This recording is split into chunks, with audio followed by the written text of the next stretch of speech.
Assalamualaikum warahmatullahi wabarakatuh. Masih di channel dakwah populer teman-teman. Nah, di video kali ini teman-teman kita akan membahas berita yang sedang viral saat ini, yaitu penembakan polisi atas 6 orang anggota FPI atau Laskar FPI teman-teman. Tentu di sini banyak opini-opini publik ya teman-teman, karena kasus ini baru didalami oleh pihak kepolisian yang katanya sih anggota FPI ini mempunyai senjata tajam dan juga senjata atau pistol teman-teman.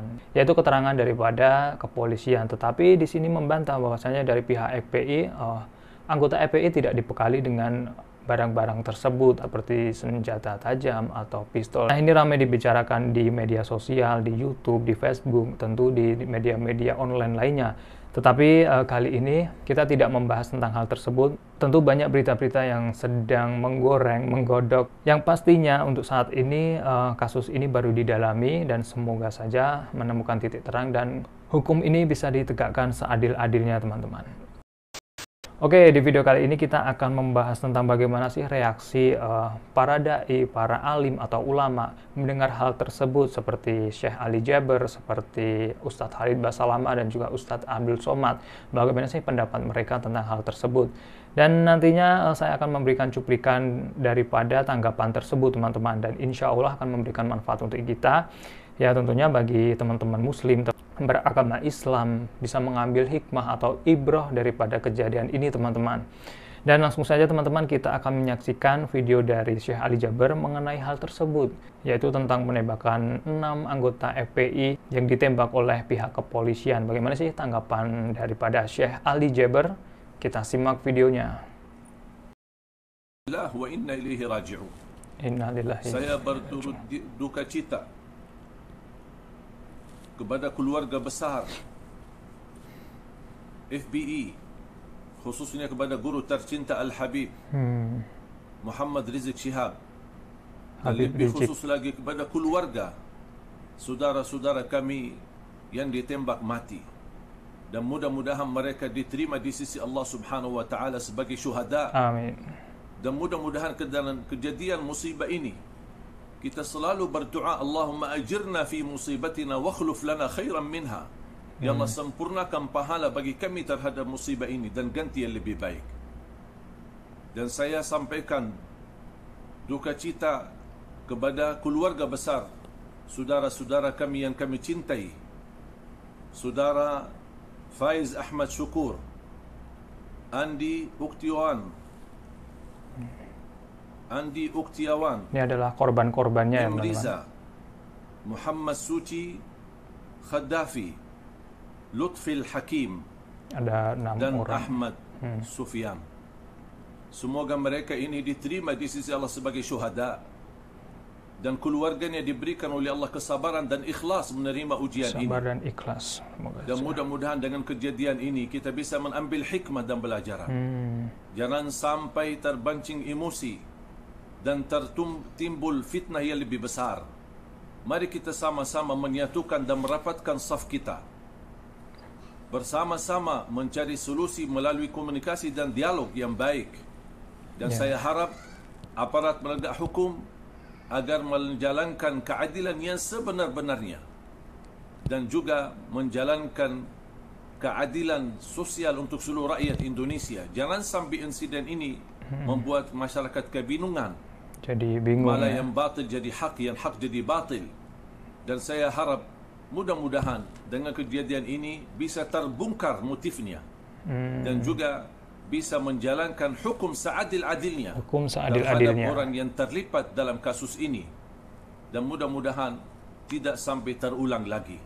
Semoga kita semua diampuni oleh Allah. Amin. Lillahi ma akhadh wa lillahi ma a'ta wa kullu shay'in 'indahu bi ajalin musamma.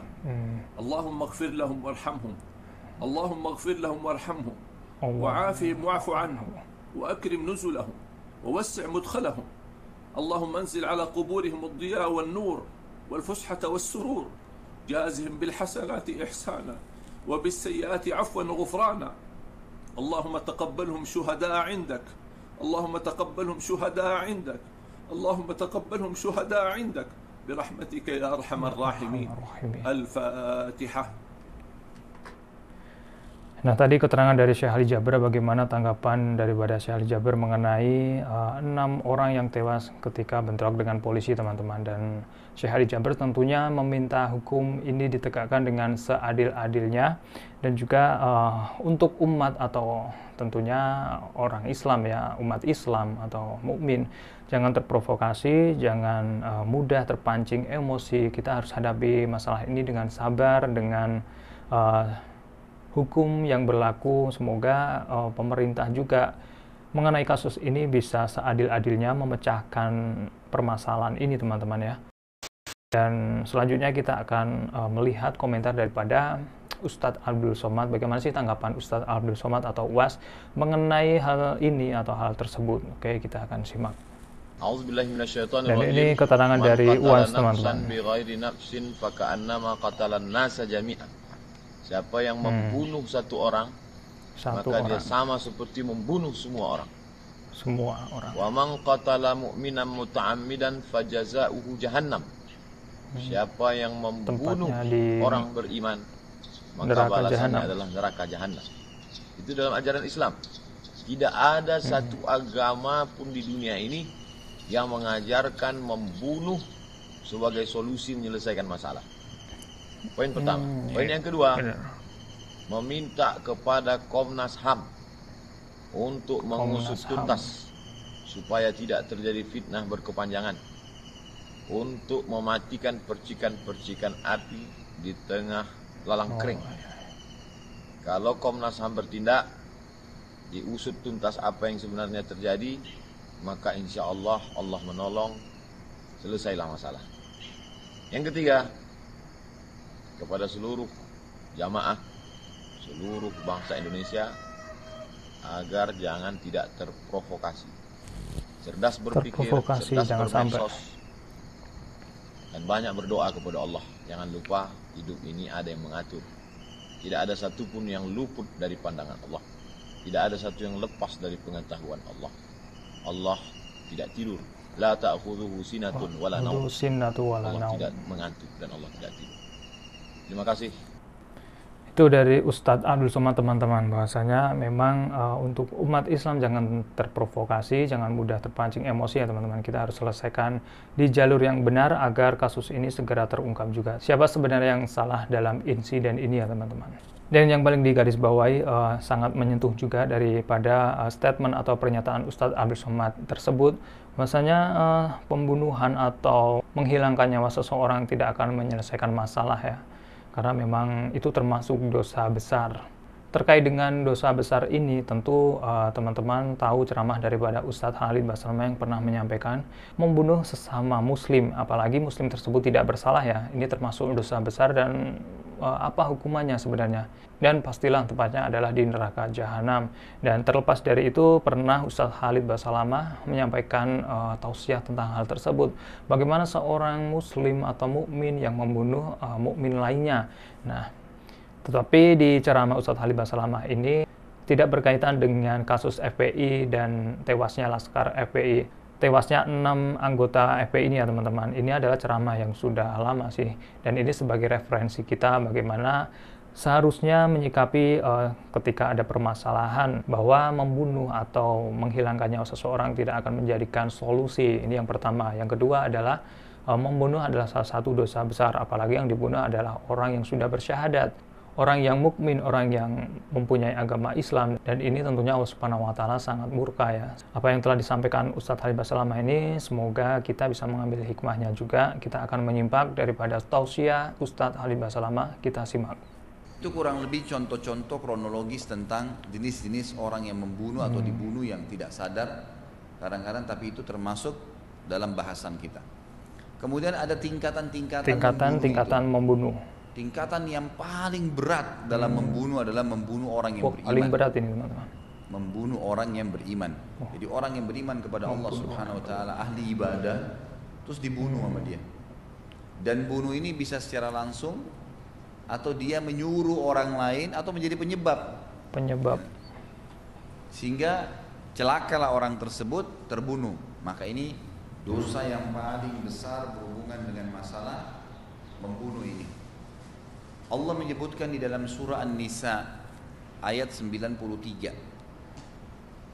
An-Nisa ayat 93. A'udzubillahi minasyaitonirrajim. Wa may yaqtul mu'minan muta'ammidan fajazaohu jahannam khalidan fiha wa ghadiballahu alaihi. Tepatnya di neraka jahanam. Ghadiballahu alaihi wa la'anahu wa 'adda lahu 'adzaban 'azima. Barang siapa yang membunuh seorang mukmin dengan sengaja, bukan karena membela diri, bukan karena tidak sengaja, maka balasannya ialah neraka jahanam. Dia kekal di dalamnya. Dan Allah murka kepadanya dan melaknatnya. Melaknat berarti mengangkat berkah hidup ya. Serta menyediakan azab yang besar baginya. Itu adalah salah satu kajian Ustaz Khalid Basalamah mengenai jika seseorang yang beriman, seorang mukmin yang dibunuh yang dengan sengaja ya, ini tentu Allah Subhanahu wa taala sangat murka dan juga tempatnya adalah di neraka jahanam. Dan untuk itu kita semoga bisa mengambil hikmah apa yang telah disampaikan Syekh Ali Jabar, Ustadz Abdul Somad dan juga Ustadz Khalid Basalamah ini bisa menjadikan kita lebih baik lagi, mengambil ibrah, mengambil manfaat daripada nasihat-nasihat beliau tadi. Dan tentunya kita berharap semoga kasus ini selesai dan menemukan keadilan yang seadil-adilnya tentunya di kedua belah pihak ya, dari FPI dan juga dari kepolisian ya. Dan semoga terungkap siapa yang salah tentunya teman-teman. Dan oke, mungkin itu saja teman-teman video di channel Dakwah Populer. Jangan lupa untuk teman-teman yang belum subscribe channel Dakwah Populer. Nantikan video-video selanjutnya, insya Allah akan bermanfaat untuk kita semua. Jazakallahu khairan. Wassalamualaikum warahmatullahi wabarakatuh.